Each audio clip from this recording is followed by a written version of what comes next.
Crooks getting into the final, certainly on the front burner. 6 Caribbean swimmers in action. Could this be it for TNT's Dylan Carter? We're going to be discussing those points and more in this edition of We Paddy Prime. Welcome to it. I'm Sachin Ramsubag, and joining me on set to have this discussion is Janelle Atkinson, our swimming analyst. Arnold Roberts, the swimming coach, and Chris Taylor is joining us for the first segment as well. But before we get the thoughts of these 3 very, very educational panelists, let's take a look at this one now. Caymanian Jordan Crooks was once again the most impressive Caribbean performer in the pool on day 6 of swimming at the Olympic Games. Now, Crooks, after advancing to the semi-finals with the second fastest time of 21.51 seconds, stopped the clock at 21.54 to win his semi-final. Crooks will be looking to dominate in the final. Let's take a look at his race.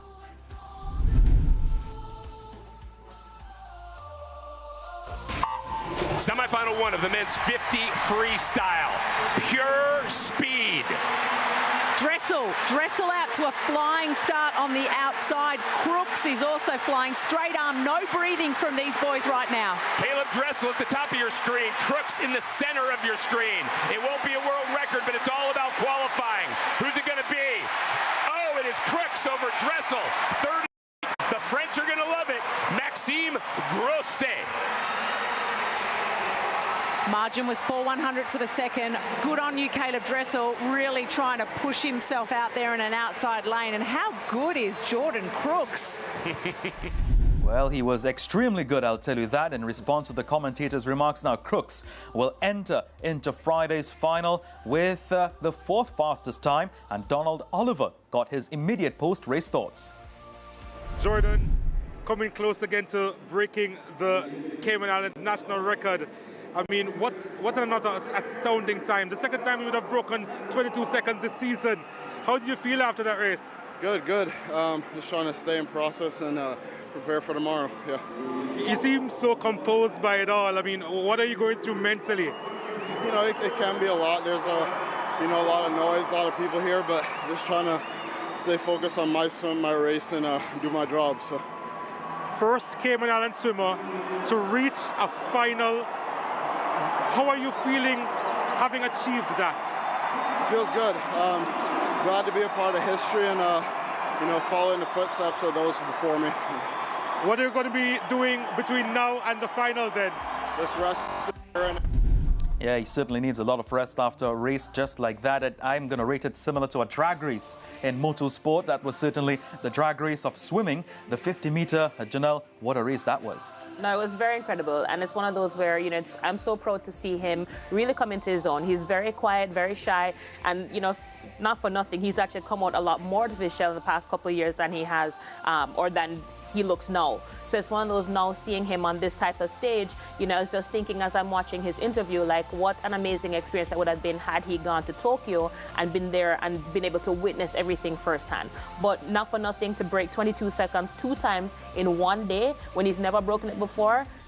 Nothing shy of impressive. Yeah, absolutely. Chris, what do you think about him doing that double? And of course, racing in the morning, then getting minimal rest, I would like to see, and racing in the evening and competing among the best in the world and placing the 4th fastest. Yeah, amazing to maintain that kind of speed right throughout. A lot of times you see athletes fall off in rounds following the first, but great to see him fit. He's had a good college season as well. He's doing well. I like his composure in the interview, even with Donald Oliver. Modest in his approach, and maybe that's what you want at first time in the Olympic Games at this stage. As he said, it's a lot to take in. The crowd is there. Probably the biggest stadium he might have performed in, who knows. So a lot on his shoulders as a Cayman athlete, but I think keeping it together like that, and he knows that tomorrow is a big day, so it's all about controlling that adrenaline, I guess, getting his rest, coming back tomorrow and preparing well, both mentally and physically. Anil, as an athlete, it's important to switch on and switch off, especially when off your game time. Do you think, based on the responses we've seen there, his responses were quite reserved? Is he still switched on even after the race has been completed? No, that's his personality. However, getting into that race, what he said was he zoned out all the crowd, all of the drama, all of the pressure, and he focused on his technical abilities. His reaction time off the block, I didn't see the official, but it appeared to be somewhere about 0.58. His dive and his entry into the water was sublime. He's quite a big man. You could see the muscles and so on. So what we do in swimming, when you drive off of the blocks, you angle high, push your butt up and try to go in through one hole. Then the G-forces with the butterfly kick shoot you up to the surface. He hit that bubble start perfectly. Look at him there. And he's driving those butterfly kicks. He took about 8, came up at 14.2 meters, and he was well ahead of everybody. The 15-meter mark is that red mark. So right there, he's got about 10 meters to go here, and he kind of relaxes. He relaxes to touch because he had done the work before. From the start, he was in contention to make the semifinals. He repeated in the evening. He's in the final with a chance to get on the podium. Brilliant. Well done, Crooks. Yet the commentators were looking closely at the USA swimmer, but then they just happened to see Crooks coming up. And I wouldn't say coming up, he was really focusing. And from the top, from the moment he left the blocks, he was in front of everyone. Yeah, these commentators have a lot of problems with the eyes, the ears, and the comments. So Jordan Crooks, from the start, when the commentator talked about Dressel's start was good. Crooks blew him out at the start. Crooks is the man. We need him to get his hand on the wall because tomorrow night, they're two, McAvoy and Proud, look to be favorites. Proud look very comfortable. But that bronze is open. The next 6 swimmers will be fighting for that bronze. And I think Crooks can take it. Well, 5 other Caribbean swimmers were also in action in the pool. And let's take a quick reaction from some of them in a little bit. But let's take a look at the graphic there. Jordan Crooks, of course, on top there. And 21.51. Michael Schroeder's 26th overall from Aruba. 22.14. Dylan Carter from Trinidad and Tobago. 29th overall. A bit disappointing there from him from a TNT's perspective. And 22.18. Alex Joachim, 45th from St. Vincent. And Warren Lawrence, 52nd from Dominica. And finishing off the top in there, Troy Nisbet, 69th with St. Kitts and Nevis Patriots, getting some representation in the pool with 28.71. Now, let's get a quick reaction from some of those swimmers. I'm really happy with that swim. We've been on the barrier breaking that 24 for quite a while now. So to just get under that, I'm really happy. I had a great heat with a bunch of fast guys. So a ton of fun in my first Olympics. And I look forward to a lot more racing, hopefully. I didn't really feel too good. I mean, that is what it is. What went wrong? What didn't feel good? Yeah, well, I didn't really feel as fit as I wanted to. But yeah, like I felt quite tired. Couldn't move my arms quickly enough. But do you think it's nerves? Do you think it's the big occasion, the big stage? I think it was just the preparation we did wasn't as good as we thought it was. You know, that point is a very profound one because Arnold spoke at length about preparation going into a swimming meet, that some of these athletes have chosen USA coaches and even some Caribbean coaches as well, but Olympic preparation is totally different. And you see what he's talking about there. The science of preparing the body, the physiology, how to prepare, how to get faster, how to get stronger, how to develop your cardiovascular system, your anaerobic capacity. These things are pure science, and you can do them. Everybody can learn the science and implement. The key and the art of coaching is that every athlete is different. And when you come to race, there's something called a taper period. And what determines how long you taper for are many things. How many events are you going to swim? What is the distance of your events? Are you a nervous human being or are you a relaxed human being? How long have you been training for before you tapered? Did you taper recently? Things like that, all of that, the coach has to factor into the individual athlete. So even if you're coaching 5 athletes, you cannot give all 5 the same taper. You've got to be specific to each one. And sometimes coaches get it right, and sometimes they get it wrong. Well, Janelle, sometimes they get it wrong. Janelle, of course, these youngsters looking now at Crooks in the pool and leading the entire Caribbean, that has to be some sort of motivation for them now to work even harder in the years to come. No, absolutely. And, you know, we talked about this morning with Troy. He's 15 years old. Now, for his first Olympics to be there and to witness a Caribbean athlete in his event actually making it through the rounds, I guarantee you, not even guarantee, he'd better be taking notes and really using that as motivation, because back in, you know, my day, I mean, Leah was the only person before me, the only female before me to make it into a final. I'm still the only one to make it to a final in a distance event, you know, so it's one of those where if I had, you know, if I was in the same games as Leah and watching her make it to Olympics and make it into the finals, I guarantee you, I probably would have had a little bit more motivation behind my swims. Yeah, Chris, from the early 2000s to 2012, George Bovell from Trinidad and Tobago was the one to look at in swimming. Now it's Crooks. Yeah, excellent move. And you know, you're saying that the youngsters looking at him, he's just 22 years of age, so it's not as if he's been around a long time. And I know Janelle mentioned Troy. Yes, at 15 years of age, good to look at Crooks and see him get through to a final. But he himself, Troy Nisbet, he swam a personal best. Now, coming to the Olympic Games, I guess you would say that's all you can ask for from an athlete. I mean, yes, he didn't qualify, but he swam the best he's ever swam before.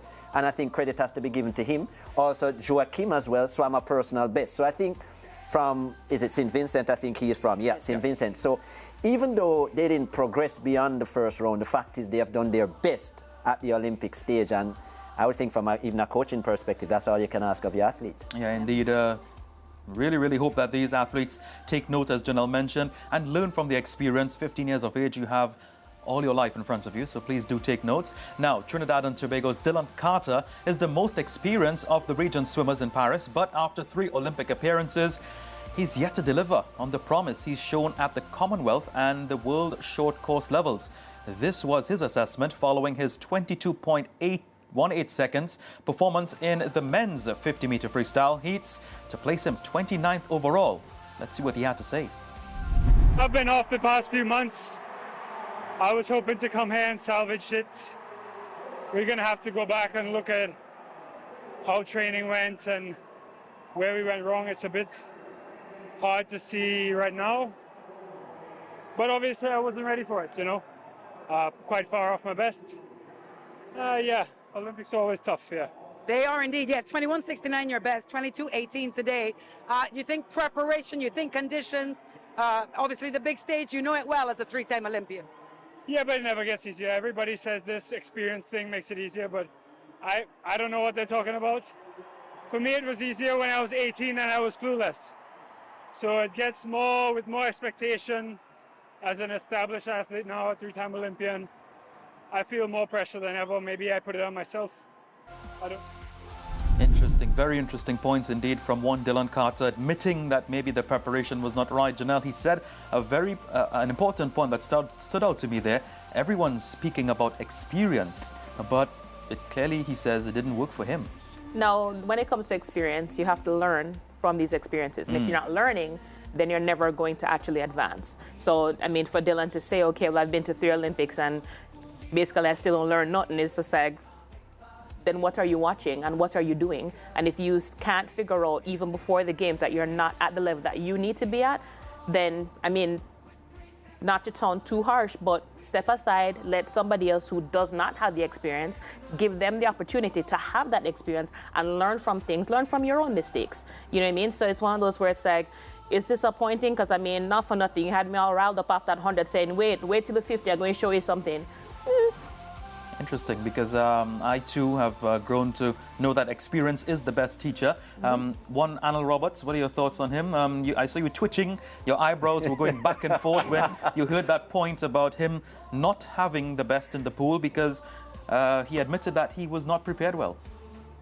Well, to the producers, all you don't rush me. This is something very important. And let me tell you something. Now don't get too emotional now, please. Well, let me tell you, it's not funny. Dylan Carter right now is going through a nightmare that any athlete would not want. He's gone to the Olympics and he's done the absolute opposite of what he wanted to do. And understand this, he does not need to apologize. It's not his fault. We as coaches, we have to take some responsibility. He is a brilliant athlete who has done his heart and soul and does what he can for himself, his country, his family.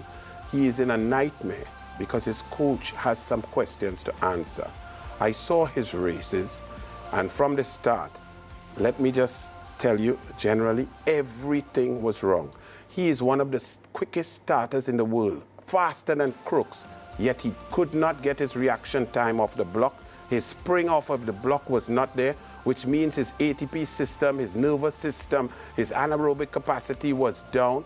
His butterfly kicks, I was expecting at least to see my Trinidad and Tobago cap in the front because no one can start faster than Dylan Carter.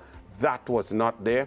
He died. He got tired. A piano fell on his back in 50 meters. He was tired after 22 meters. This is not normal. This is not funny. His program and his coach, Mr. Dexter Brown, must answer me some of the following questions. One, what was the plan and what was the program? What was his VO2 max coming into January, February, into the taper period? What was his anaerobic threshold? How much miles was he doing?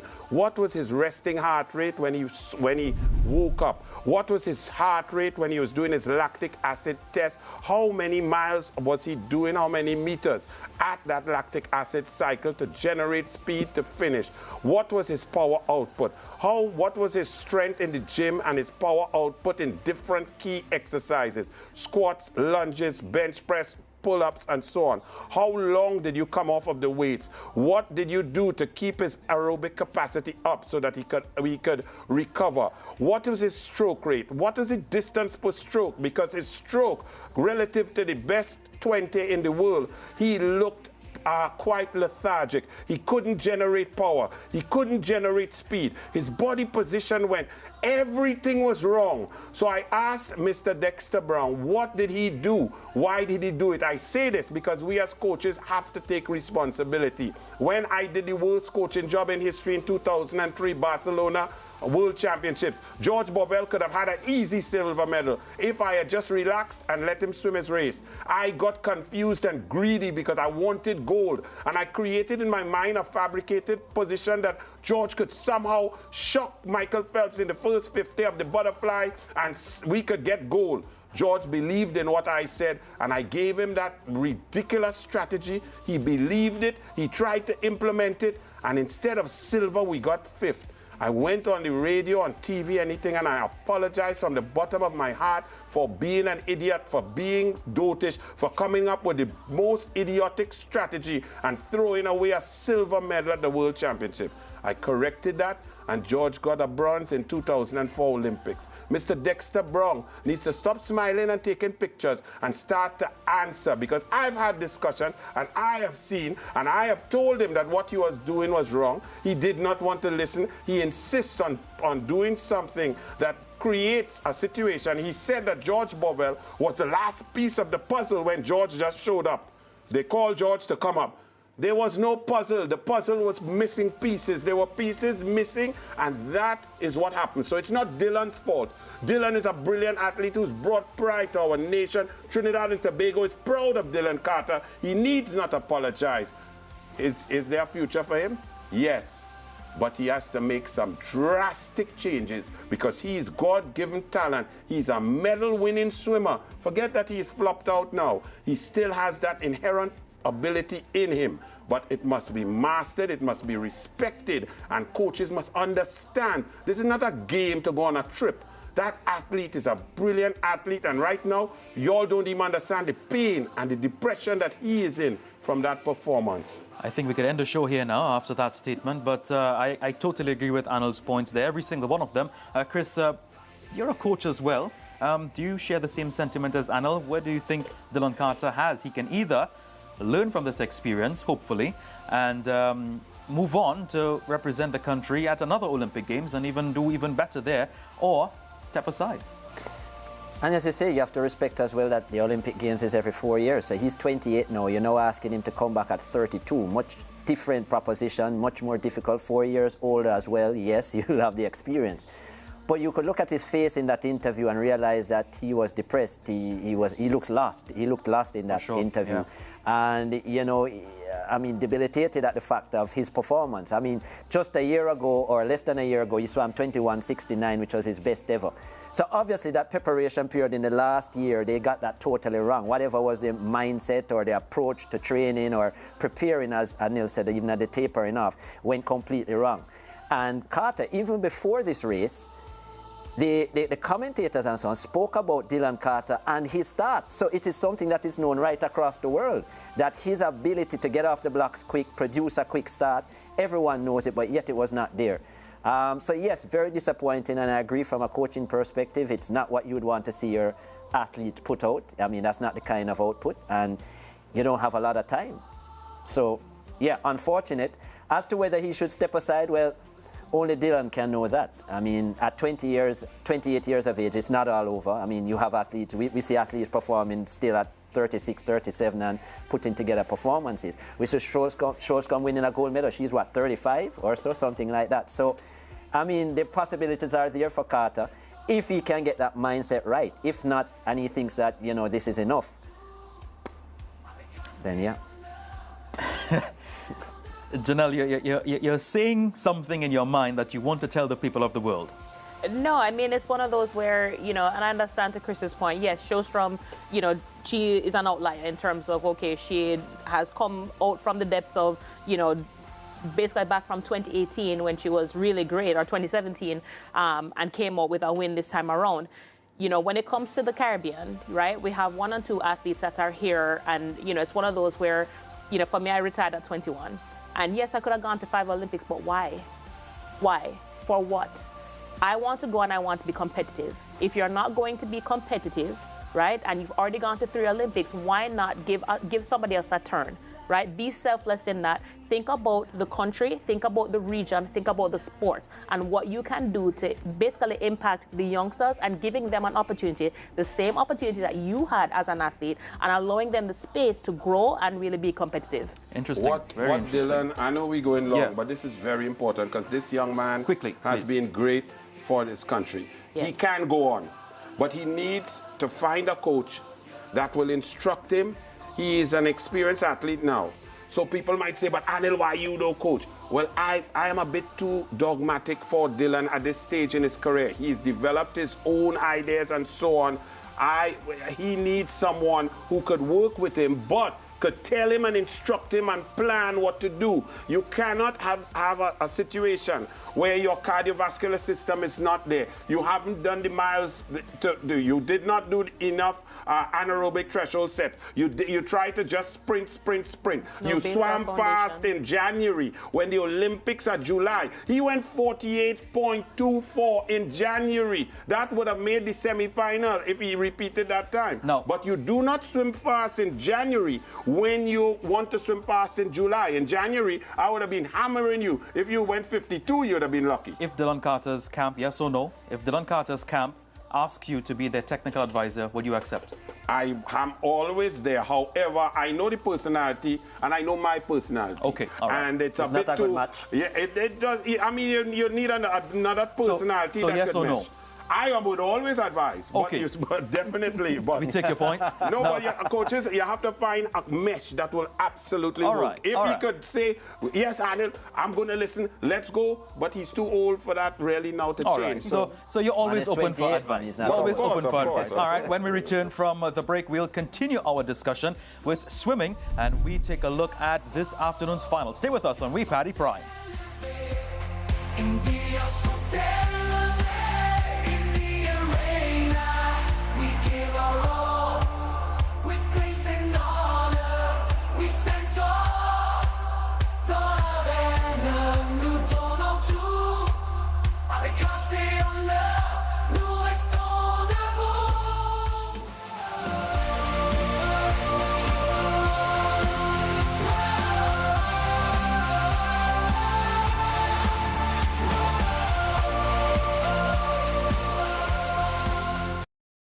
Sponsorship of this broadcast brought to you by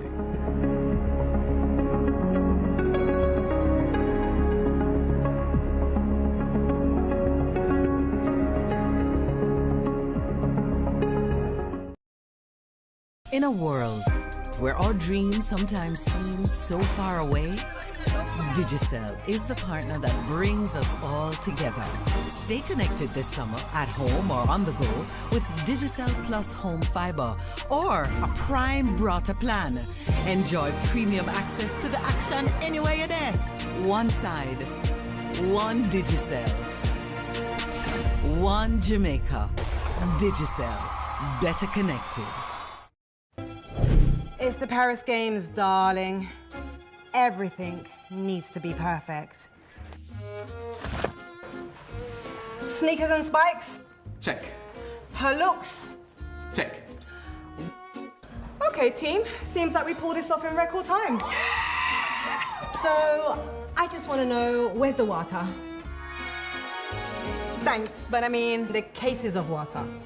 So she can stay hydrated for the games? Where's the water? I didn't think she was taking water with her to Paris.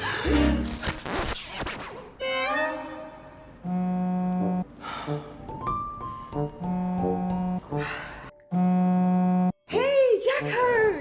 The water team send the cases ahead, so if you're good, then I'm officially ready for Paris.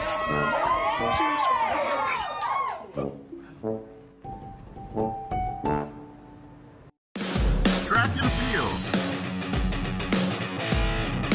swimming, or any sport.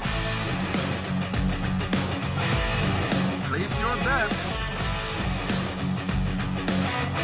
on the 2024 Olympics and more at betcadesports.com and enjoy the payouts. Now available on Barbados, St. Lucia, and Antigua Barbuda.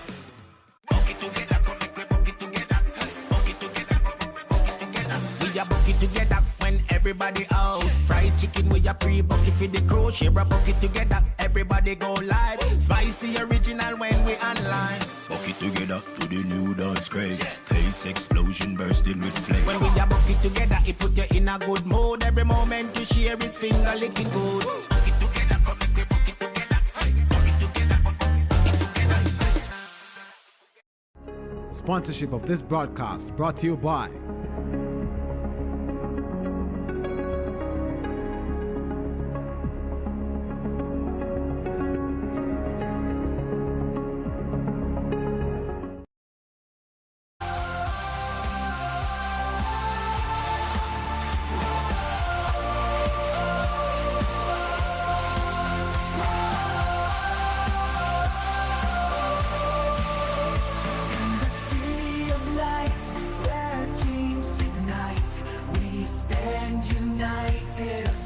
Welcome back to We Paddy Prime. We are still discussing swimming on day 6 of the Paris Olympic Games 2024.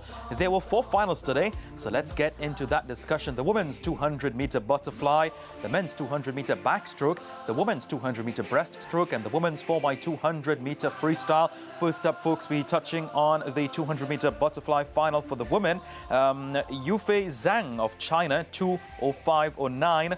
That was the third spot. Second position was Regan Smith of the USA in a 2:03.84, and Summer McIntosh, the brilliant performer from Canada, 17 years of age, 2:03.03, Olympic record and a world junior record as well. Brilliant indeed at just 17 years of age. You're applauding Mr. Roberts, but I want to go to Janelle first. I want to go to Janelle first because you took us to town in the last one. Yeah, I need to relax from that. That was very emotional. No, it's serious. Check your O2 concentration. Yeah.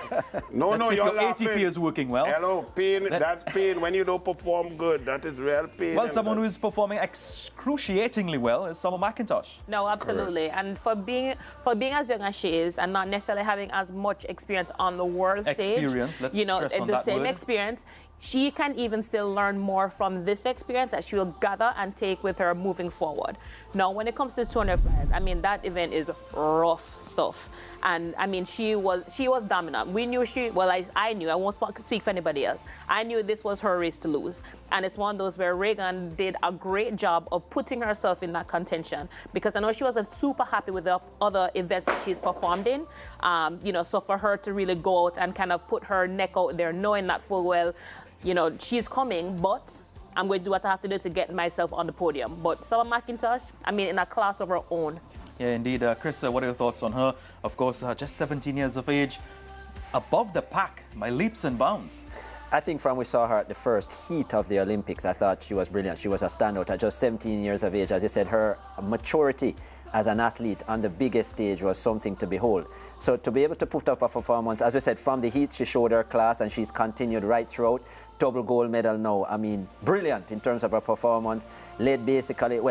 Led for quite a bit of the race. And as I said, at that critical point with the last 100 to go, really put the pressure on Zhang, who is the world record holder as well, and, you know, Regan Smith as well. So, yeah, great strength. As Janelle said, this is a stroke, I mean, probably arguably the most difficult stroke, and certainly puts the most strain on the body. And to see her be able to maintain and even increase the pace in that final 50 meter to ensure at 17 years of age with a lot of experience on your tail or on your hip, right, I thought was amazing from the Canadian. So well, brilliant. She has put in the female version. I told you all yesterday that Leon Marchand in the 200 fly swam the perfect race. Summer McIntosh swam the perfect race. Zhang, the world record holder, tried to take it out fast because clearly she knew from her sets and her taper that something was off, that she was not as fit as she wanted to be. And with 3 strokes to go into the 100 meters to set up the third 50, McIntosh accelerated, kept her head down every 2, hit that turn, and went off on the third 50 with the consummate ease and the professionalism of a swimmer who's been probably in 4 Olympics. For this young 17-year-old to take that pressure, to swim so perfectly, follow her coach's instructions, and I must say, she trains in Florida, and she does the work. She does the base training. She does the aerobic training. She does the miles. She does the sets that bring the pain and bring the tears. Big man and big woman are cry when you do lactic acid sets, and this is what is necessary. Even if you're going to sprint a 50 meter, you must build the pyramid. You must do the base, your cardiovascular system. You must develop your anaerobic capacity, then your ATP, CP, and then taper. If you leave out any piece, you come to the Olympics and you swim a nightmare. And well, that's where coaching comes in. In the words of a famous broadcaster for cricket, remember the name, Summer McIntosh. Now we move across to the 200-meter backstroke final for men. Roman from Switzerland. That was a race indeed. Yeah, bronze position in 154.85. Goal. Yeah, Hungary taking goal. And that was really, really an impressive race yet again. Now, quick reaction, Anil, from that race. This was great to see because I knew none of these guys enough to note anything. I mean, they've been around, Chris, too, and so on. Always perennial semi-finalists and 7th and 8th. But this was refreshing. This is a changing of the guard. This brand new swimmers. Of course. Yeah, no, and you know what was impressed me was the Greek swimmer up there in lane 2, I believe. Yes, yeah. I mean he took it out like a champ. He paid for it, but I mean he has a medal to show for a silver like medal. A pace setter, and it's what not even a pace setter because they can't see each other, especially in backstroke. As far as everybody else is concerned, he's out because you're only focusing for the most part on the middle 3 lanes. You can really only stay on either side. You can see some splashes. You might see an arm here and there, but that's it. He's so far away from everybody else who is really supposed to be competitive in this event. So for him to be out there, take it out and still hold on. He put it out there for his country because he knew going out at that pace that the last 60 meters will be the most torturous time. Right. And he managed to get silver. So well done, risky. Now the 200-meter breaststroke final for women. Third was Netherlands. Second, Tatiana Smith of South Africa. And first, Douglas. You love that, Schumacher. Kate Douglas of the USA taking the first position in 2:19.24. Chris, what are your thoughts on that race in particular? Very nice race, very exciting. I thought the American Douglas did very well in the end because obviously Smith would have come in off of a gold medal, very confident in her way and so on. And as Anil would say, Schumacher. But yeah, Douglas ran a perfect race. I thought really showed strength towards that, I would say, the last 25 meters of the race. It was neck and neck. She was under pressure, and she was able to maintain that. So I think excellent performance from her. A nice race overall, though. It was very exciting from start to finish. As I said, Schouten as well was the Dutch swimmer as well, who was a little bit off the pace, but as I said, was actually, I think, turned the final turn in 4th or 5th position and accelerated well over the last 50 to grab the bronze. But very nice quickly, race.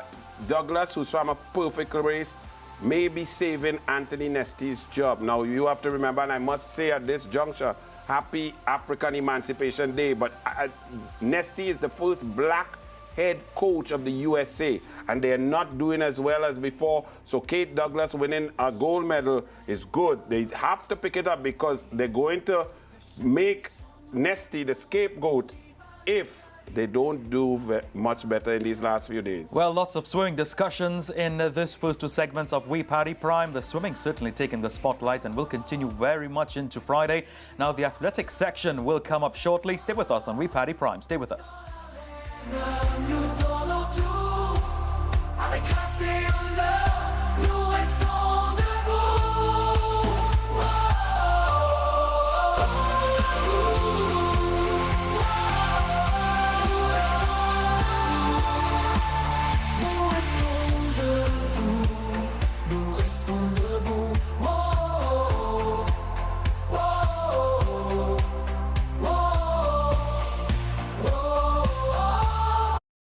Sponsorship of this broadcast brought to you by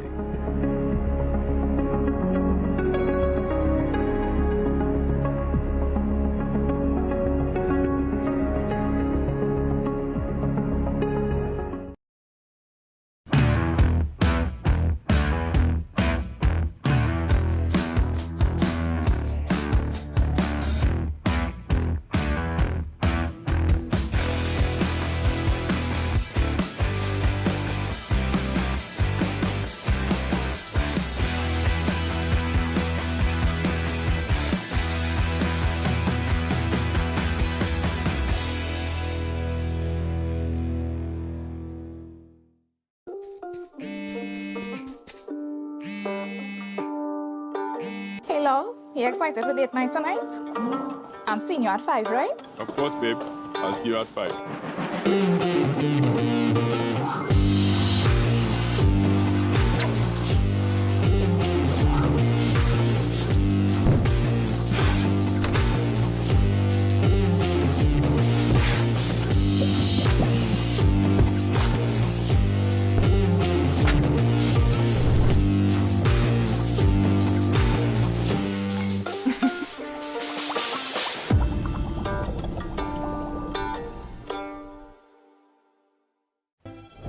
It's the Paris Games, darling. Everything needs to be perfect. Sneakers and spikes? Check. Her looks? Check. Okay, team. Seems like we pulled this off in record time. So, I just want to know, where's the water? Thanks, but I mean the cases of water. So she can stay hydrated for the games? Where's the water? I didn't think she was taking water with her to Paris.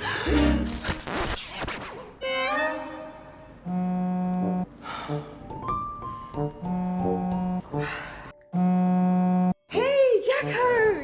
The water team send the cases ahead, so if you're good, then I'm officially ready for Paris.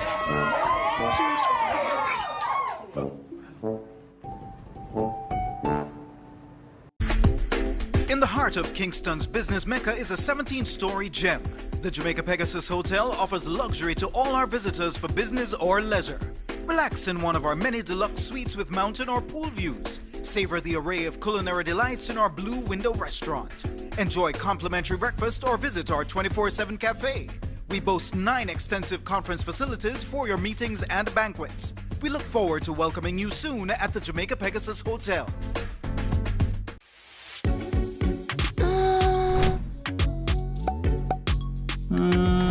Life come with plenty tough decisions. But you know what not hard? Deciding which flavors to get on your amazing 4 pizza. Pepperoni, Hawaiian, chicken chunks, vegetarian. There's no pressure with Pizza Hut's amazing 4. You get 4 juicy flavors with 1 less choice to make. Pizza Hut, now that's delivery. Sponsorship of this broadcast brought to you by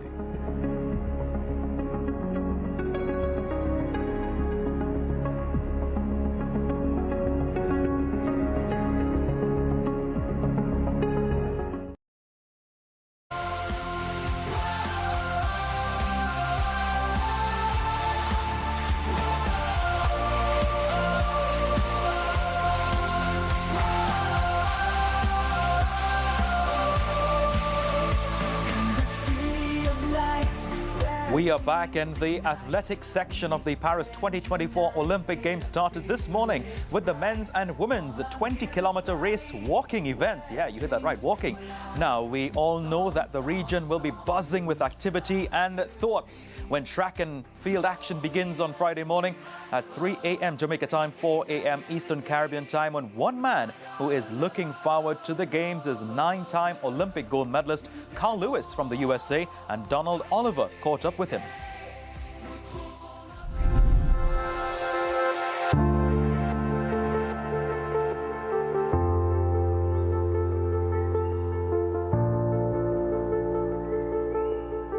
We are inside the Stade de France, and these are the best seats in the house. Over 2,100 athletes will grace this arena and take part in track and field for the next few days, and we're looking forward to the competition in this magnificent stadium. France's National Stadium, almost 80,000 capacity. This venue, which has hosted a FIFA World Cup final and a Rugby Union World Cup final, is gearing up for its next spectacle involving the world's fittest athletes. 3 years on from the silence of Tokyo, athletics will be buzzing. Well, first of all, I'm just happy that they're back in a stadium. It's a fabulous city, Paris, and it's going to be full, and I think we're going to have incredible competition. And the track? Great. And Craig, it's bouncy. It's ready to go. Ready to go. Yeah, it's great. I mean, the thing about it is that I feel like I've always felt that people have fast legs. And so I think this track with the new technology is going to allow them to run some really fast times. I love the color. I love the theme of the purple. It's going to look great on TV, and I think the athletes are going to be excited about it, and it's going to be great competition. The rivalry between athletes from the Caribbean against the rest of the world, led by the United States of America, will again mark these games. And all eyes will be on the 100 meters over the next few days. Yeah, I have a lot of things going on with the 100. First of all, you have to always go with the world champion is the world's fastest man at the moment. So obviously Noah's a favorite, but I think it's going to be an open competition. I have two athletes I work with at Houston that want to be in the finals. So I think it's going to be an outstanding event. And you know, the basic thing is that we haven't had anyone win a consecutive major championship since Usain Bolt. So that's the exciting part about it. Can Noah be the first one, or can someone else keep that streak going? All talk will be put to the side. A new chapter will be written on the legacies of these athletes.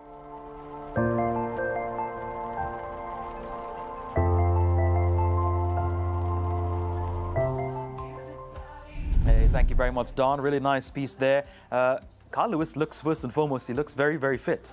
He looks like he can run on the track yet again. But, you know, he said some very valid points. Now, the world champion, the fastest man in the world right now and so on. But he said that, you know, the field is wide open, J.Q. Welcome to the show. Well, I'm not sure how you are letting that fly under the radar. So, I'm being very, you know, very politically correct. No, facts are facts. The world champion is not the world's fastest man. The world's fastest man right now is the guy that has the fastest time in the world, which is Keishan Thompson. We all know that. He represents Jamaica. So he does have some points, obviously. We're happy to be back competing in front of a 80,000 capacity stadium, which adds to the whole, you know, excitement, the adrenaline rush that we feel once we hear our name call, stepping onto that starting line. The fact that the track now, it is the new technology that they are using, it makes for great performances, it makes for faster times. Even the shoes or the spikes that some of us are now competing in, they have this thing that they call shoe doping. I'm not sure how much it is aiding, but the shoes now, outside of the technology of the track, it is also adding to faster times. So great points again. Keishan is our boy. I'm not sure how Noah Lyles is the world's fastest man. He is the world champion, which is a fact, but to me, Keishan Thompson, the world fastest man. Yeah, I hear your points indeed, and I love the fact that the track is now purple. It adds for great television. I saw Atto Bolden make a post on it as well on his Instagram feed that you know, he really loves the look of the purple. Well, more than the purple, J.U., I wanted to develop that for the people some more. What makes a fast track? What is this shoe doping? What are the changes in technology? If we remember Jesse Owens and them running on a cinder track, they used to have to walk out with a trowel and dig out the track to put their feet as a starting block. talk to the people about the track, the technology, and so on. Well, to go back to the point with the shoe doping, right? So back in the day, obviously, they just use regular cleats. So we know in physics, every reaction, there's an equal and opposite reaction. So if you have now a spikes that the energy and the force that you generate within the spikes, you receive the same or even twice the amount, now you're able to generate a greater force, right? So greater force, greater surface area, less energy required to generate the same amount of speed. So what we are seeing now is the shoe companies developing spikes that you are able to receive greater energy reception given to the athlete's force applied on the track. So then does that really qualify as shoe doping? Because we've all seen improvements in technology. Even the tracks have improved their technology since 10, 15 years ago. Now we've seen a development with the shoes. Would it be really considered as shoe doping? Well, we all finding different ways to cheat the system. And I'm not saying cheating relatively, but we've seen some of the marathon shoes being banned by the middle and long distance runners. So in some way, the generation now of these new shoes is giving athletes some form of competitive advantage. Well, you have to be careful because when swimming went that way back in the 2007 up to 2009 with those super suits, it spoiled the sport. It was like putting an engine on the swimmers and created swimmers who had no skill but power swimming world record time. So we have to monitor it. But across the board, once everybody has the opportunity to have the shoes, I say, well, it's fair. Even Stevens. Well, we have been hearing of the issues surrounding this Olympic Games. Donald also had a sit-down with Jamaica's team manager, Ludlow Watts, who addressed some of the concerns surrounding Team Jamaica. Take a look. So a lot has happened in the last few days that I'd need clarification on. The most recent news would be Sherika Jackson being pulled out of the 100 meters just a couple of days before competition would have begun. I just want you to go through the timeline of events because from our position it seemed as if notification was late for Sasha Lee Forbes to compete. How did that timeline go?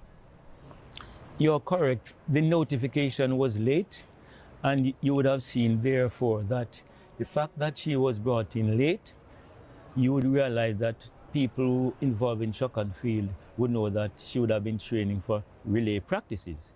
So the training would have been a little different from having to start doing the 100 meters. So the notification was late, and that's not the ideal situation. What's the protocol usually?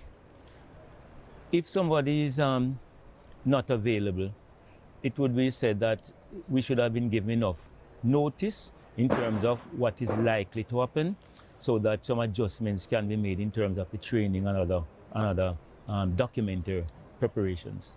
Late, however, would be quantifiable because there's a particular date where the final entries can be made, correct? Yes, so that was that date when the final entries, that was that date when we were given the proper information for us to actually make a presentation. So an argument could have been made that it wasn't quite late, but in the scheme of things, you're saying that you could have been notified earlier. To be notified earlier would have made us in a better position to do certain things, yes. Are we looking good for the relays? Because there's a lot of discussion as to whether we'll have enough athletes for the relays, especially the preliminary rounds. I believe we should be fine. I believe we should be fine. You have noticed over the past 2 years the relays have not been at the level we used to be, say, 4 or 5 years ago. But I think we should be fine. Who are the names we've called up? Well, the thing is, the technical leader will decide that because I don't want to actually call names. But you would see the persons who are on the 100 meters, and you'd have seen the people who are the reserve athletes. So those are the names. I'm assuming that new names haven't been added from outside the original that were chosen? No, because if you are referring to Miss Nelson, yes, she was always included.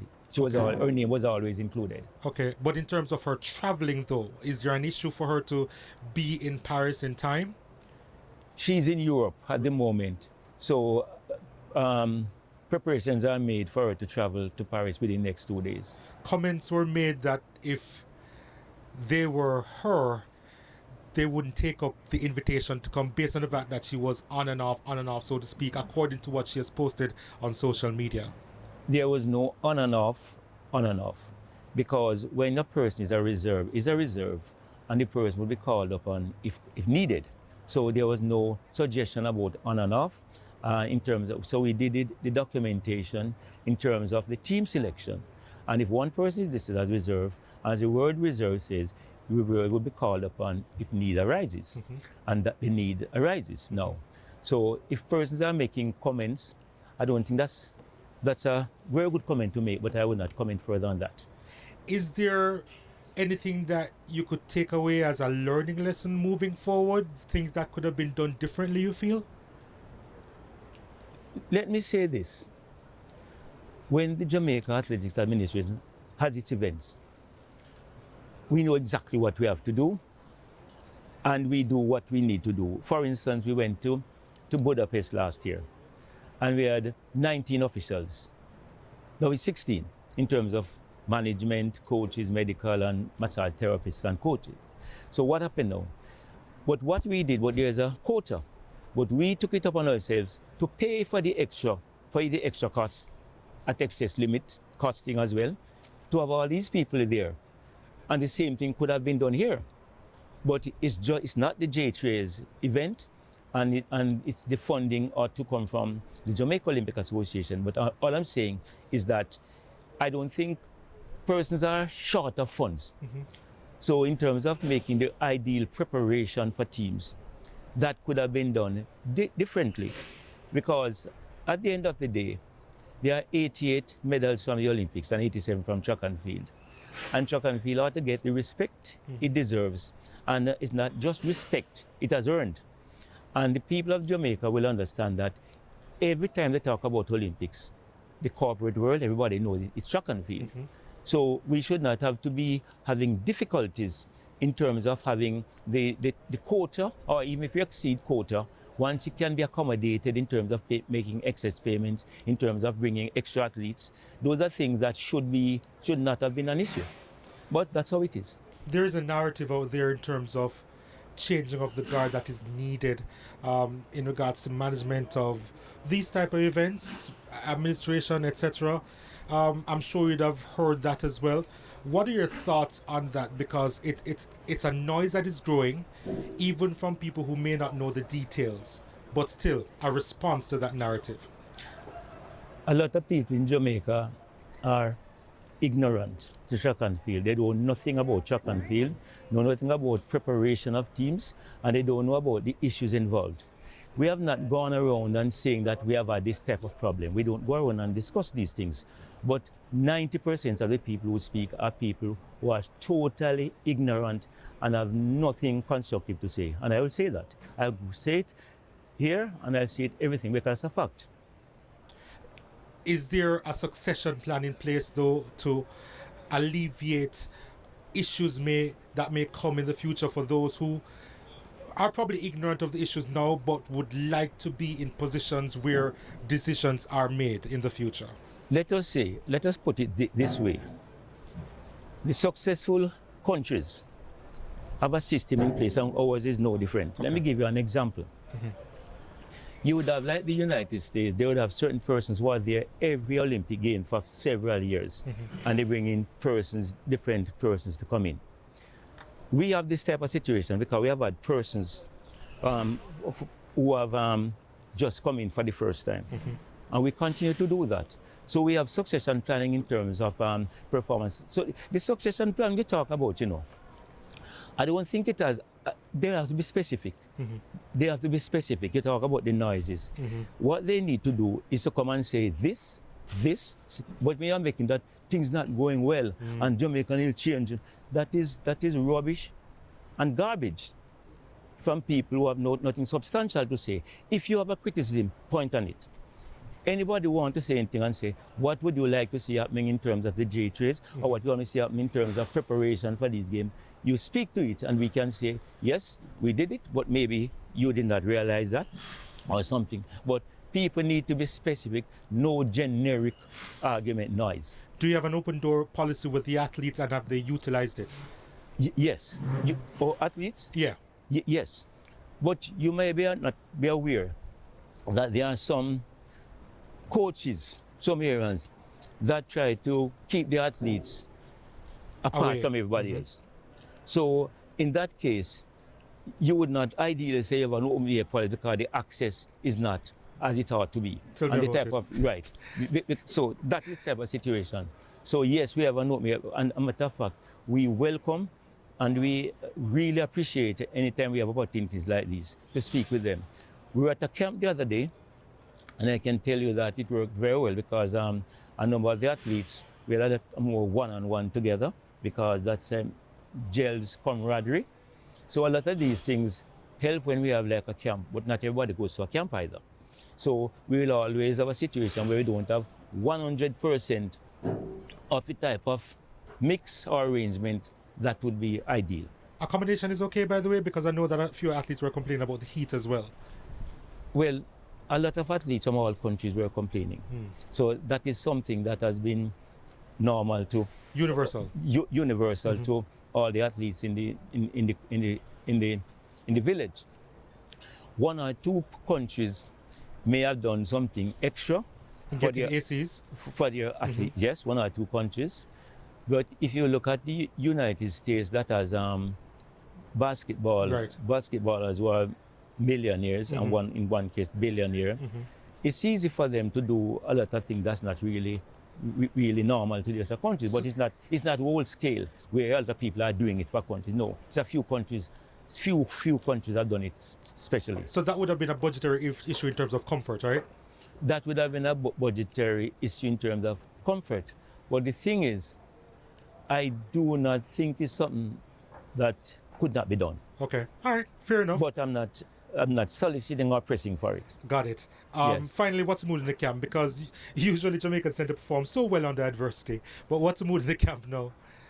I think the mood is good. I think the athletes are quite, you talk about heat, but I think the athletes are they're training well, and a lot of activities are taking, lively activities, and I think the results will be good.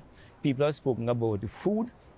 Again, I don't like to complain about those things because you can survive, but the point I'm making is not the best we have ever had, but it's not something that would make you don't perform. Thank you, Mr. Watts, for your time. Yes. Well, the food seems to be an issue there with Team Jamaica, but he says they can survive. That's, in my opinion, as we look at athletes, diet is very, very crucial, J.Hugh, and you can speak on that, not having the right diet. But he says, yeah, I'm not going to complain about it. It's about survival.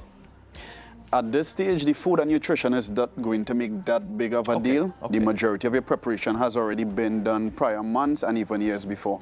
The problem with the food in the Olympics, normally they give you such selection that athletes sometimes get above themselves and go and eat things that they don't normally eat quantities and eat calories that they don't normally do. And especially if you're in the village early and track and field starts 8 days after the Olympics start, you put on 3 or 4 pounds, you're not going to perform well. So you have to monitor it. You have to try to eat what you're accustomed to doing. Stay normal, as they say. Well, he made some valid points there, and I want to really extend our congratulations to the manager for coming out and really talking about some of the issues that needed some sort of light shed on them. I was hoping that we got some word on the injury process of Sharika, but clearly that seems to be keeping in the dark yet again. But he also made some very valid points, J.Hugh, that the team is in good stead going up into the games. Part of being in good stead is by having having preparation camps. Normally about 7 to 14 days, you would fly in to a destination that is close by to where you would be hosting the major championships, and you would try at best, because most people will be in the individual camp. So at that point, you know, want to build team chemistry, team camaraderie, lift the vibes. As a manager, you want to instill the type of spirit that is required to help bolster the team morale heading in for serious and major competition. All right, well, this is going to be some really interesting and fun times as we come up to Friday into Sunday for the athletics. Yes, the big ones are coming up, and we're going to have it right here, all happening on We Paddy Prime. We continue right after this.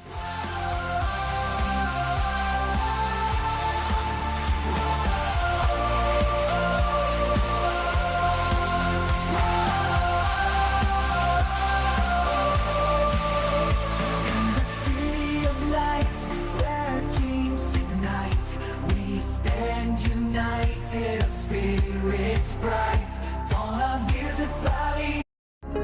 Sponsorship of this broadcast brought to you by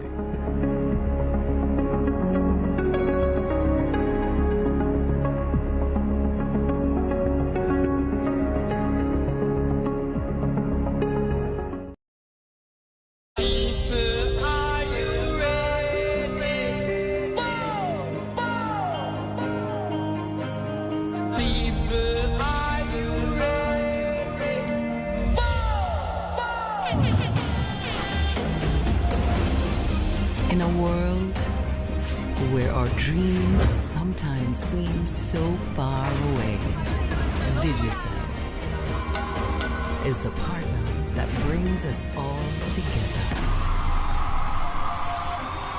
One side, one goal.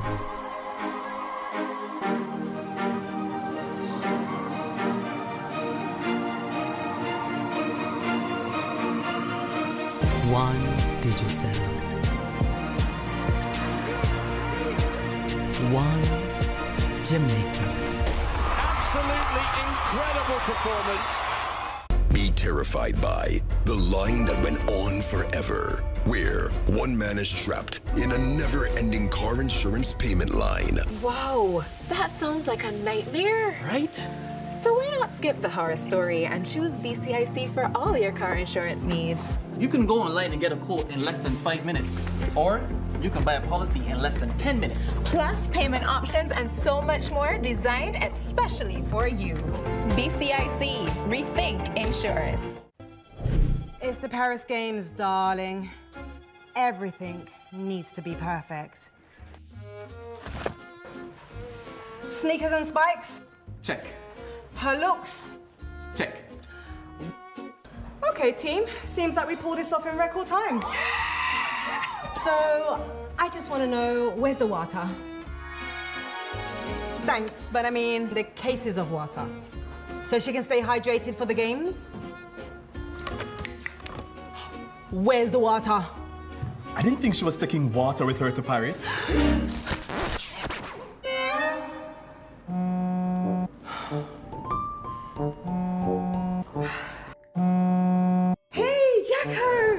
The water team send the cases ahead, so if you're good, then I'm officially ready for Paris.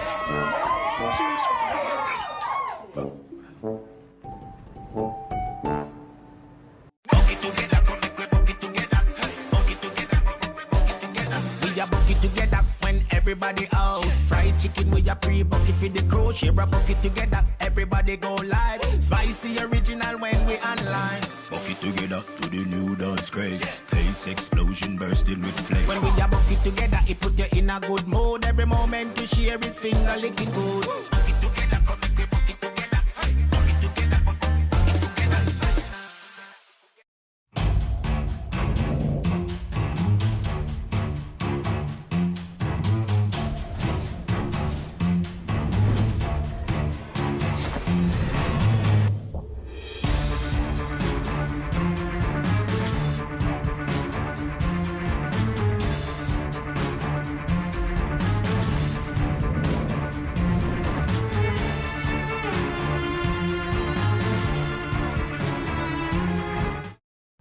Sponsorship of this broadcast brought to you by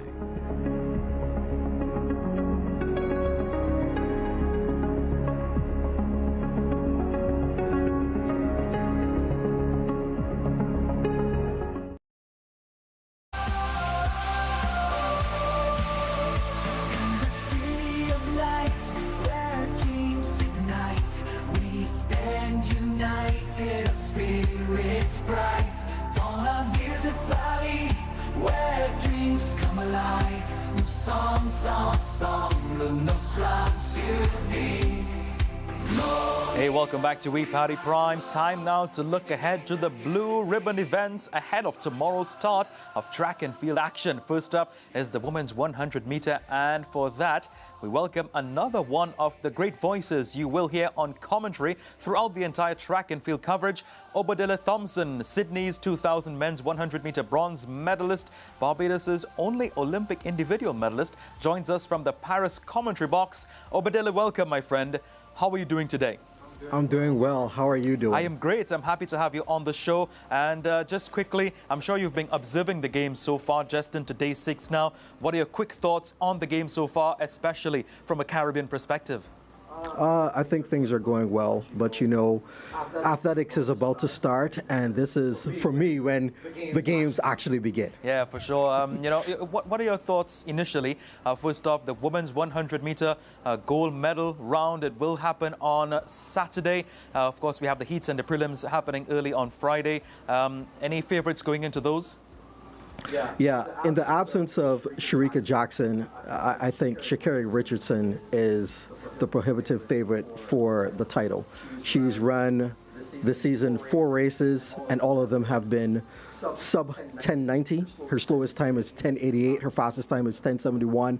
The second fastest person in the field, Julian Alfred from St. Lucia, who won the World Indoor Championships this year and who has performed tremendously all season. She ran 1078 at the Racers Grand Prix in Kingston, so I'm looking for her to be on the podium as well. And then you have, of course, Shelly-Ann Fraser-Pryce at her 5th Olympics, seeing if she's going to increase her individual medal total.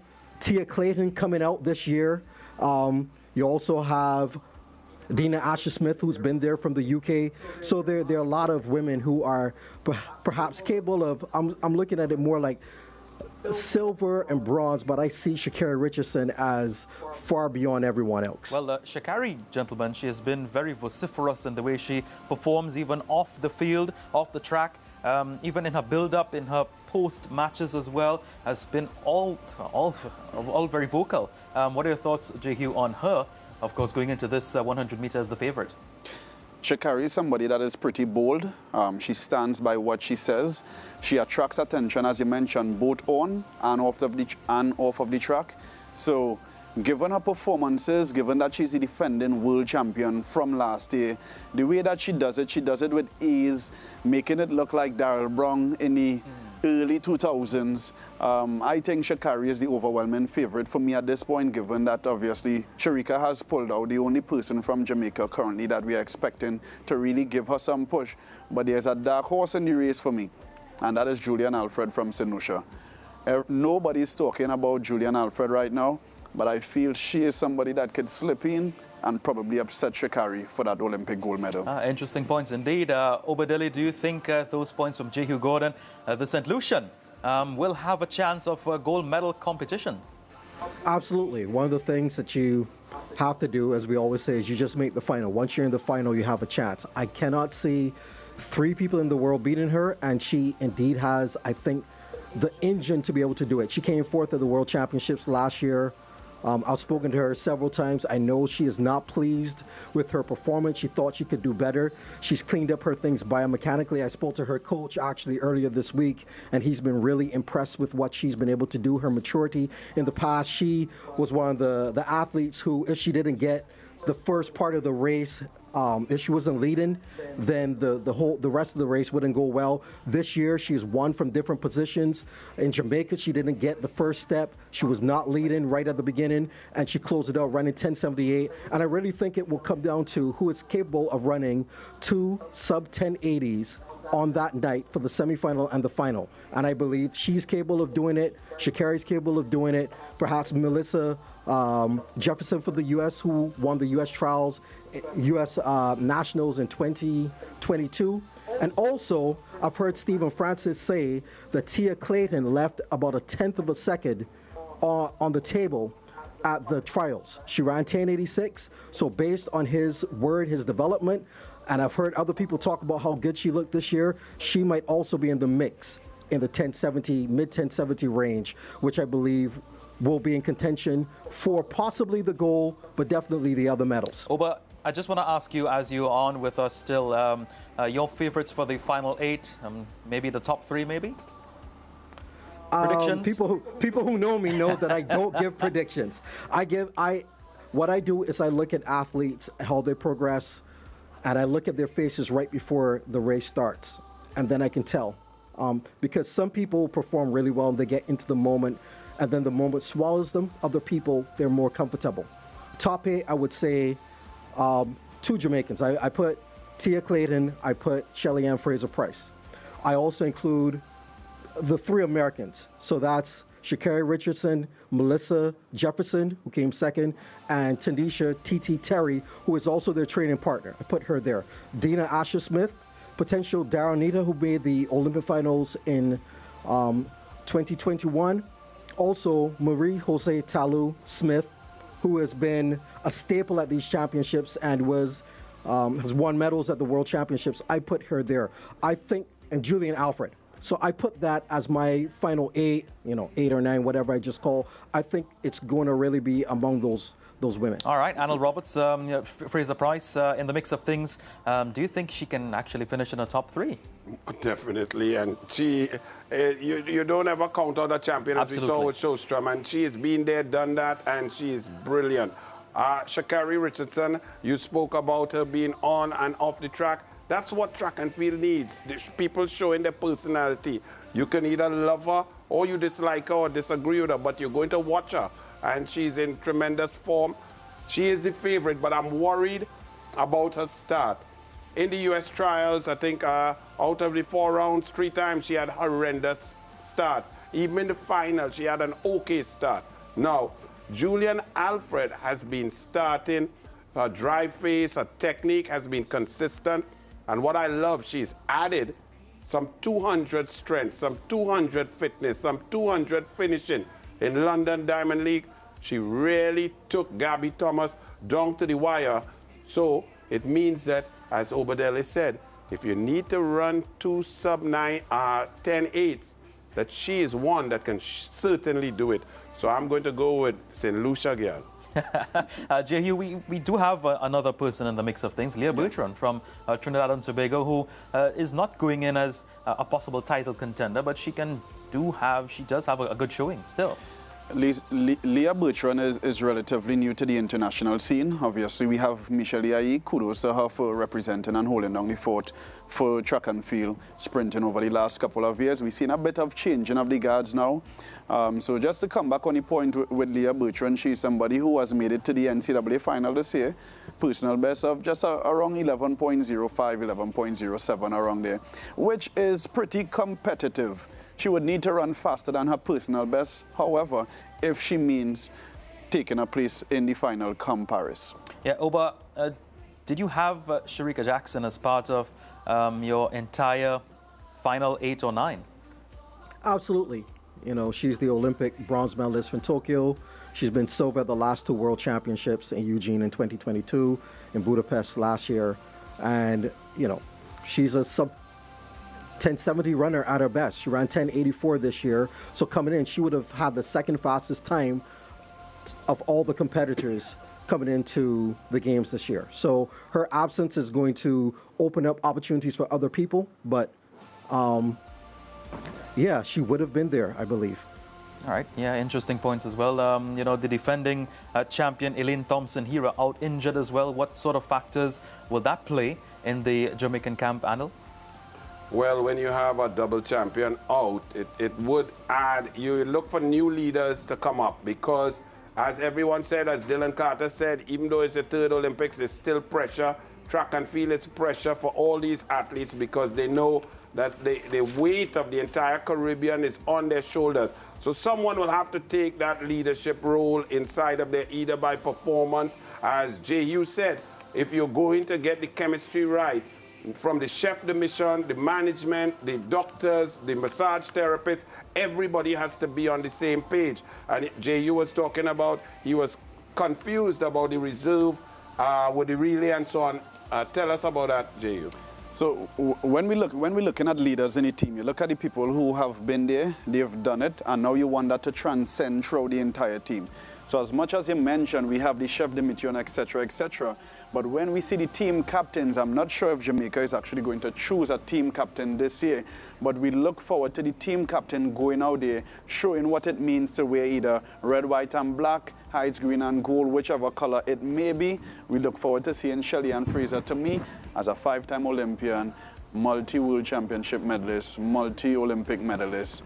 I look forward to see she go out there and represent. Well, Fraser Price and Knight are the captains for the Jamaica team, so definitely good leaders for this, especially as it pertains to the 4x1.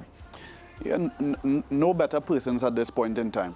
The only difficulty that I'm seeing right now is the uncertainty they're facing with not fielding a 4x1. I know they mentioned that Miss Kemba Nelson is supposed to fly into Paris. Obviously, we know that the relay team, it requires team chemistry, it requires team preparation. We are seeing teams with lesser athletes in terms of performances and seeded times come in and take out big champions, multi-Olympic medalists. So I think Jamaica may be in a difficult spot this time around, given no Elaine, uncertainty about Sharika with regards to the relay, and having to rely heavily on Shelley and Fraser Price and Tia Clayton. I just think that, let me just ask Obadele something, because we've seen teams in the men like Poland, Japan, in the women, sometimes Italy and so on, who are flawless with their baton passing, Obadele. And they don't have the out-and-out individual sprinters, but the relay, they get the baton around. Jamaica, to me, I've seen some shaky baton passes. Trinidad and Tobago also. Why is that, and what needs to be done?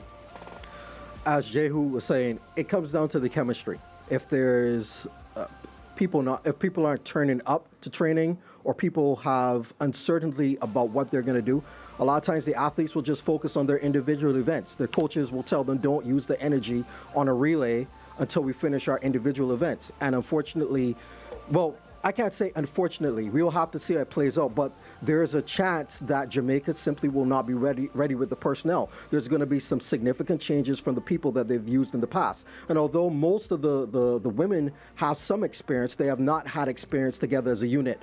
And that there, especially at the most important track event that exists in the calendar, could be a problem for them. But hopefully they get it around as well as any other Caribbean teams. Yeah, that's the thoughts of Obadiah Thompson there from the Paris Combox, gentlemen. Let's switch gears a bit to the men now. The prelim rounds, the heats, etc. will take place on Saturday with the final on Sunday.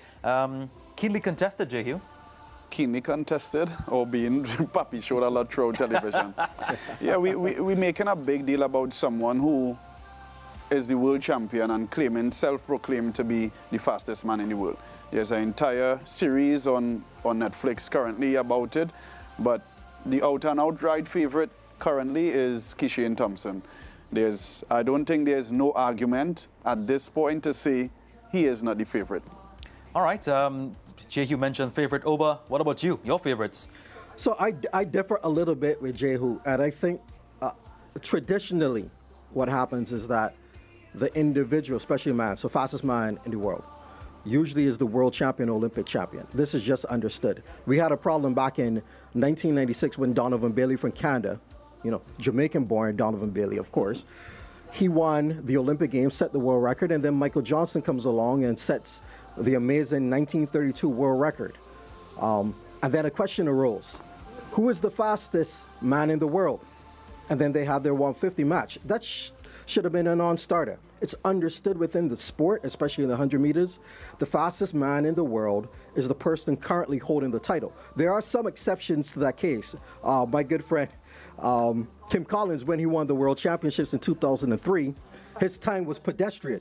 And so therefore, his time was not one of the fastest times in the world when he won. And so there was some question about him having that title. But usually that title, you get that title by winning the major championships. Within that particular year, you hold on to it until you are not able to defend it. Someone dethrones you, or you cannot, you don't make it through the qualification process for your country, or some other reason. So at this stage, I'm comfortable saying Noah Lyles is the fastest man in the world. What I say, do I think he's going to come out with that title? I will say this. In 2000, a Caribbean Thompson won bronze. I'll let you guess who that is. In 2008, a Caribbean runner, Richard Thompson, won silver. And now we have a third Caribbean Thompson, who is one of the projected favorites. And there's one medal that we're missing, and that's the gold. So we'll see if he lives up to that. I feel to go and play lotto or play weight or something now. With all of that pseudoscience, you give me about Thompson and bronze, silver, and gold. But I will take it. Right? He is the favorite. He is the favorite. No, he is the favorite. Yes. Based on how we looking. Oba, if I could interject a little bit, I'm sure you watched the London Diamond League recently. Right. And you would have seen Noah Lyles probably running one of the best races of his life to defeat Akani Simbini and Leslie Tebogo, correct? Right. Into a headwind. However, we saw the difference that Keisha Thompson defeated these guys at the Budapest Grand Prix just about a week prior. The same Akani Simbini and Leslie Tebogo, shutting off, looking around, causing these guys to wonder if they are in the right event. So I don't understand how you and your Bayesian accent at this point could query what is the difference between the world's fastest man and a world champion. Yes, as world champion, you get the blight to be the defending champion. You go and you don't have to run your trials, etc., etc. But I know we don't want to make that mistake now and cause an English barrier. I will say, Keishane will have his opportunity. And I think he has the goods to deliver. Of all the people, what I say is he has the largest margin for error. Right now, the things that he's doing, the force that he's putting into the track, the way that he accelerates, we haven't seen this type of power, this force, this, you know, I just call it like, it's so effortless in what he's doing that he has the largest margin for error. I think he can get behind up until 30, 40 meters and still have a chance to win. And most people can't do that. The one thing I will say, though, is people should be, I know, you know, I'm not an antics person, personally. That wasn't for me. But people should be thanking Noah Lyles. You know the reason why? Because since Bolt left and retired from the sport, this is the most excitement that we've had in the event. Whether or not you like him, he's making making money for athletes. Why? Because everyone is talking about it. Everyone is looking at things like, oh, Keishane hugged his girlfriend, and what does that mean? This is good for TV. It's good for the event. This is what it needs. But give me a little technical. You said something there, and I'm very interested. You said we haven't seen the power and the quickness that we're seeing out of Keishane Thompson. Analyze that for me and tell me what you're seeing, why it's happening, what are the factors bringing that speed onto the track? Yeah, as you see from the screen, what is really happening is that, without getting too technical, he's pushing off the ground really well. And he's able, as Jehu and the conversation was going on earlier about shoe doping, I'm not going to call it shoe doping, but the shoes allow you to get back more power, right? So what he's putting into the track, he's getting back. He's efficient at what he's doing. He's very relaxed. Even for his size, he's extremely elastic and bouncy. So what you're seeing, he's bouncing off the track. And, you know, when the 100 start, we'll get more into it, but he's having more air time, which is one of the big things. Speed comes down to stride frequency, which is how fast you hit the ground, and the stride length. What he's able to do when he's running is he's having that, it's not a perfect combination, but it's a type of combination that we haven't seen for a long time. And it's just so effortless how he's doing it. And that's what we haven't seen for a while. One person I will say that we should keep an eye on is Fred Curley, who is the last person that I've seen, the American Fred Curley, who won the silver medal in 2021 in Tokyo. He moved from the 400 meter where he was a sub-44 runner, came into the event his first year, won a silver medal, backed it up the next year by winning the World Championships in 2022, changed shoe companies, and now he's back to Nike. He made the U.S. team. We have not seen him for several weeks. And of course, Oblique Seville, who has run 982 twice this season, a 983, and a 998. He should also be in the mix. Yeah, I agree. What are your thoughts on that, Jehu? Oblique, of course, definitely a title contender. Yeah, I was going to ask Oba, how is it that he's mentioning, what's this guy you just mentioned? Curley. Oh, you mean Curley? Yeah. You just mentioned Fred Curley and no Oblique Seville. I think Oblique Seville has a way better chance than Curley. Yeah, for sure. Fourth place at the last two World Championships. Right. I think now seeing his improved performances even over the 200 meters this year, I saw him defeat Jareem at the Boston City Games, the Adidas Boston City Games. I think he looks primed to go beyond what he has been doing over the last couple seasons, and I think he is my outside chance of winning the bronze medal. All I will say about Fred Curley is, let me tell you something. Fred Curley, yes, world champion, very good. But when he makes a statement that the next time he hits the track, he going to break Usain Bolt world record, I think he needs to come to Trinidad and go to St. Anne's. There's a little hospital there that he needs a checkup on. Nobody ain't touching that Usain Bolt record right now. Well, interesting points indeed from Arnold Roberts, saying that he has to go to a mental institution there. But just quickly, gentlemen, before we close off this segment and close off the show, Oba, I know you told us at the beginning of this segment that you don't do predictions, but you did in fact make a prediction for the women. Now, it will be remiss of me not to ask you about a prediction for the men. 100-meter gold medal, top three podium finishers. I won't give the top three. I will say how I view it is tiers of runner. So, Keishane Thompson, I have in the top tier sitting in the driver's seat. I have Noah Lyles, Oblique Seville, right there with him. I have Letsile Tobogo from Botswana up there with them. And then the next group of athletes, I have Marcel Lamont Jacob, the defending champion. He's running 992. He has the capabilities. I was talking to a former Olympic 100-meter champion, and one thing that he said is, don't forget Jacobs. He has all the tools. If he's healthy, he could be there. I think the medals will likely be within the first four individuals that I call. Outside chance, Akini Simbine from South Africa. He's run 986 this year. I think those are the players. Some people might put the Kenyan Omanyala, Ferdinand Omanyala, but he has not shown the ability, apart from the Commonwealth Games in 2022 where he won, but he's really not shown the ability to run 3 consistent rounds, despite him being able to run sub 980 on separate occasions in different years. And he's run 979 this year at high altitude in Kenya. So the favorites are the ones that I told you about. Well, thank you very much, Oba, for joining us. Obadella Thompson there joining us from the Paris Combox. We want to thank you very much for being with us, but we're not going to close off. Ricardo, we talk about Jacob. Jacob's not coming in no final. He and Ricardo in that boot. Something in that boot. Well, you're going to hear both of them. That is taking place in Paris is confuffling the mind. We're going to hear both of them when the games do begin on Friday. They're going to be from operating from the Paris Combox. Now, let's take a look at the Olympic medal table before we close off today's show. And this is going to be very interesting because we spoke heavily of the USA not being in the top 5. Let's see if that position changes at the end of day 6. USA, where are you? Wow, there we go. Wow. Position number 2, Anil. Big jump.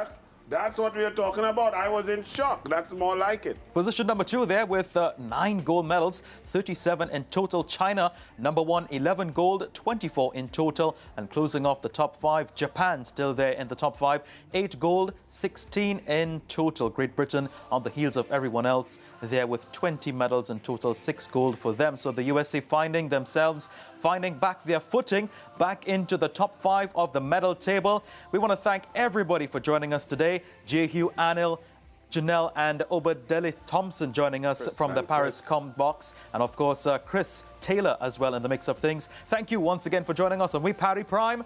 We're going to catch you soon.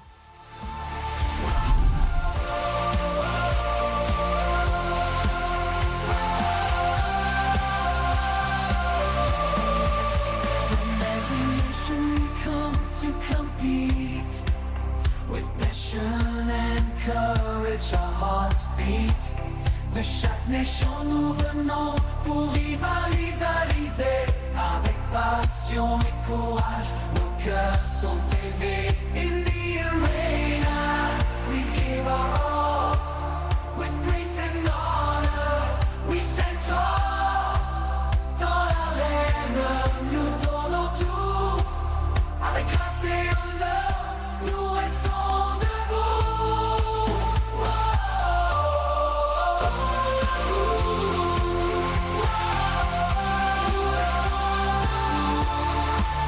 Nous restons debout.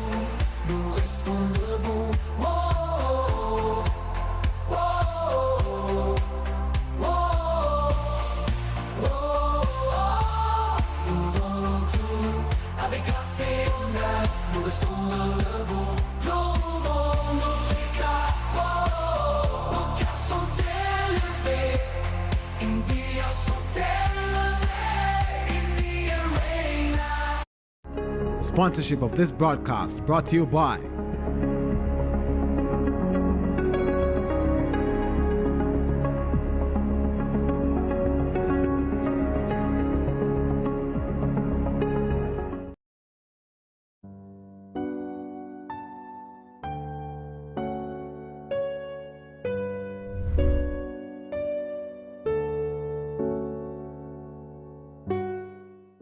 the SportsMax Zone, brought to you by